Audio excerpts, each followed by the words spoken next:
Imaginen un territorio que permaneció sin vida durante más de 100 años. Ni un solo rastro de existencia, únicamente una corteza reseca en vez de tierra y maleza llena de espinas.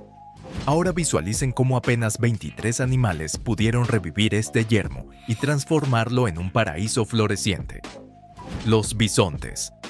Estos formidables y elegantes gigantes son parte de una especie que la humanidad casi llevó a la aniquilación total. De 60 millones de bisontes, sobrevivieron menos de 600 individuos. El final parecía un hecho. Sin embargo, fueron justamente estos últimos y corpulentos sobrevivientes quienes lograron lo impensable y devolvieron la vitalidad a las tierras áridas de México. Los bisontes. Estos colosos cubiertos de pelo, que alcanzan un peso de hasta 1 tonelada, dominaron las praderas de América del Norte a lo largo de milenios. Sus antepasados lograron superar la era glacial, una época en la que los mamuts se extinguieron. Estos seres vivos forjaron una fortaleza asombrosa. Eran capaces de recorrer cientos de kilómetros en busca de alimento, aguantar heladas extremas y calores sofocantes. Su denso pelaje los resguardaba de las bajas temperaturas y sus robustas patas les permitían moverse a velocidades de hasta 60 kilómetros por hora. Hacia el siglo XIX, las llanuras de América del Norte vibraban con el paso de rebaños innumerables. 60 millones de bisontes generaban un estruendo de pezuñas tan potente que se podía oír a varios kilómetros de distancia. El suelo se estremecía cuando una manada de miles de ejemplares se desplazaba. Estos gigantes actuaban como verdaderos arquitectos de su entorno. Cada uno de sus pasos modelaba el terreno, cada sendero que abrían se convertía en un canal para los arroyos, y cada lugar donde descansaban se transformaba en un refugio de vida. Pero a mediados del siglo XIX se desató la catástrofe. Estados Unidos sostenía conflictos violentos contra las tribus nativas, y los estrategas militares comprendieron una verdad desoladora. Para someter a la población autóctona, no era preciso combatir directamente a las personas. Las tribus como los Lakota, los Cheyennes y los Arapaho, entre otras, tenían una dependencia absoluta de los bisontes. Estos animales les proveían carne, pieles para sus refugios y vestimentas, y huesos para fabricar herramientas. El bisonte representaba para los pueblos indígenas su sustento, su hogar, su fe y su método de supervivencia. Los mandos del ejército estadounidense idearon un plan perverso. El general Philip Sheridan afirmó sin rodeos que los cazadores de bisontes contribuirían más a la subyugación de los indígenas que todas las fuerzas armadas. Exigía la aniquilación de los animales hasta que no quedara ni un solo ejemplar. Así comenzó una matanza a gran escala. Los cazadores eran recompensados económicamente no solo por las pieles, sino por cada bisonte que abatían.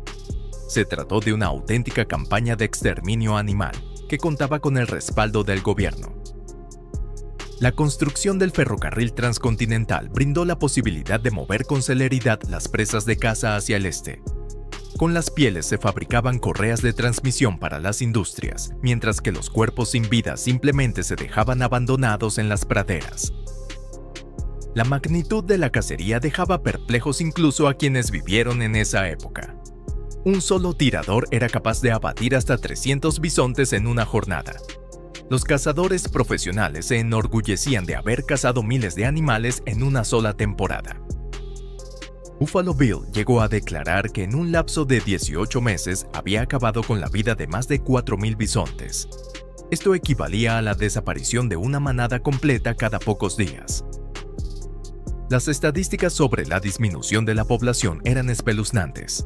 Para el año 1870, de los 60 millones originales, quedaban apenas 5 millones de animales. Una década más tarde, esa cantidad se redujo a 400,000. Hacia 1890, en toda la extensión de Estados Unidos, deambulaban únicamente 540 bisontes. Era prácticamente el fin.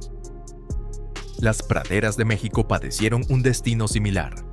Los cíbolos, quienes eran descendientes de colonos españoles, transformaron la caza en una actividad industrial. Realizaban acorralamientos a gran escala, donde llegaban a cazar cientos de animales en una sola operación. A finales del siglo XIX, en la región norte de México ya no existía ni una sola manada en estado salvaje. El área, que en otro tiempo albergó a millones de bisontes, se había convertido en un territorio desolado. Y entonces ocurrió algo que nadie anticipaba. La extinción de los bisontes provocó un desastre ecológico. Con su desaparición, otros seres que habitaban las praderas también comenzaron a extinguirse. Los perritos de la pradera. Estas criaturas astutas, con una organización social compleja, vieron reducido su hábitat en un 80%. Sin las zonas de pasto bajo que los bisontes mantenían, estos roedores no lograban avistar a sus depredadores a tiempo. La hierba alta se convirtió en una trampa letal para ellos. El hurón de patas negras, la única especie de su tipo en América del Norte, se vio al borde de la desaparición. A pesar de su reducido tamaño, el 90% de su alimentación se basaba en los perritos de la pradera. Cuando estos roedores se esfumaron, el hurón también empezó a desvanecerse. Para el año 1970, la especie fue catalogada en el Libro Rojo como en peligro de extinción. Los búhos llaneros se quedaron sin hogar y sin fuente de alimento. Estas aves extraordinarias no hacen sus nidos en los árboles, sino que habitan en las madrigueras de los perritos de la pradera. Los búhos incluso habían aprendido a interpretar el sofisticado sistema de señales de los roedores y lo empleaban como una alarma natural. Sin esta relación simbiótica, las aves no tenían posibilidad de sobrevivir. Poco después, las praderas iniciaron un proceso de deterioro. Sin los bisontes, que labraban la tierra con sus pezuñas, el suelo fértil se cubrió con una capa dura e impenetrable. El agua de las lluvias dejó de filtrarse y empezó a erosionar la capa superficial del terreno. La erosión se transformó en una auténtica catástrofe. Anualmente se perdían hasta 10 milímetros de suelo productivo. Las llanuras que antes florecían se convirtieron en parajes desolados, repletos de maleza y arbustos con espinas. La tierra parecía morir ante los ojos de todos, perdiendo su habilidad para albergar vida. Daba la impresión de que era imposible recuperar lo que se había perdido.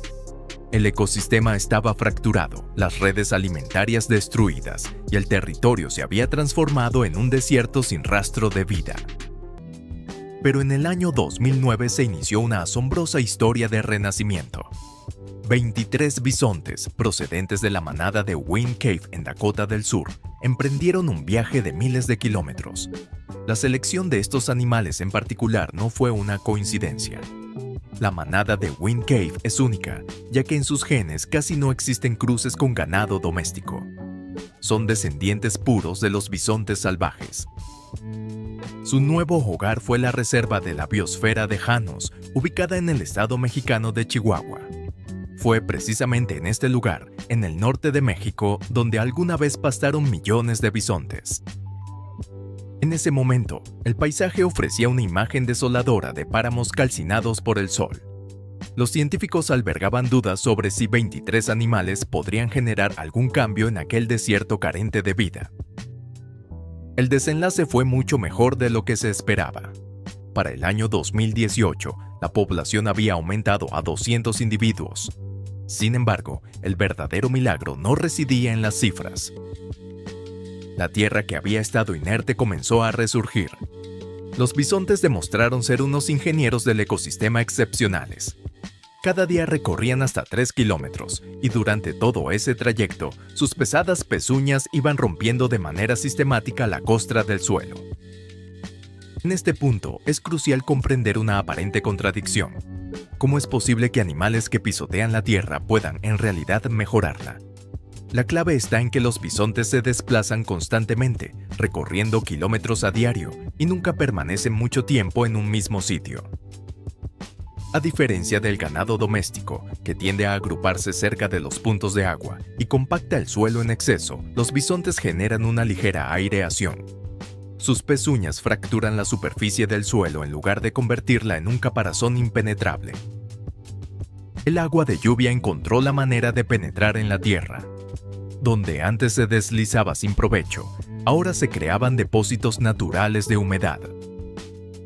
Estos animales se transformaron en auténticas factorías de fertilizante en movimiento. Cada ejemplar llegaba a producir hasta 10 kilogramos de estiércol por día. Nitrógeno puro, fósforo y potasio se repartían de forma natural por un vasto territorio. La tierra comenzó a recibir los nutrientes que le habían sido negados por más de un siglo. Las investigaciones arrojaron resultados sorprendentes. La concentración de nitrógeno asimilable en el suelo de las áreas habitadas por bisontes era un 40% superior. El suelo, literalmente, despertó de un letargo de siglos y comenzó a respirar con toda su fuerza. Surgieron los primeros brotes de pastos que no se habían visto en décadas. Pero lo más asombroso fue cómo los bisontes dispersaban las semillas de las plantas. Al desplazarse por las praderas, recogían semillas en su espeso pelaje. Y luego, al revolcarse en el polvo, generaban las condiciones perfectas para que éstas germinaran. Los lugares donde descansaban se convertían en auténticos semilleros de nueva vida. Las pequeñas hondonadas servían para acumular el agua de la lluvia. La falta de maleza permitía que las semillas tuvieran la oportunidad de brotar, y el estiércol les aportaba los nutrientes necesarios. Así se formaban pequeñas islas de vegetación llenas de vida. Investigaciones que abarcaron 30 años lo han confirmado. Los bisontes son capaces de duplicar la biodiversidad de las plantas. Ellos crean lo que se conoce como pastizales en mosaico, zonas con hierba corta y hierba larga que componen un patrón intrincado, ideal para distintas especies de animales. Se trata de arquitectura natural en plena acción. Fue precisamente esta cualidad de mosaico la que representó la salvación para los perritos de la pradera. Para ellos, las áreas con pasto corto son absolutamente esenciales. Su respuesta a los cambios fue inmediata. Sus colonias empezaron a recuperarse, dando lugar a ciudades subterráneas con miles de habitantes. Después de los roedores, hicieron su aparición el hurón y los búhos. La recuperación se produjo, literalmente, como una reacción en cadena.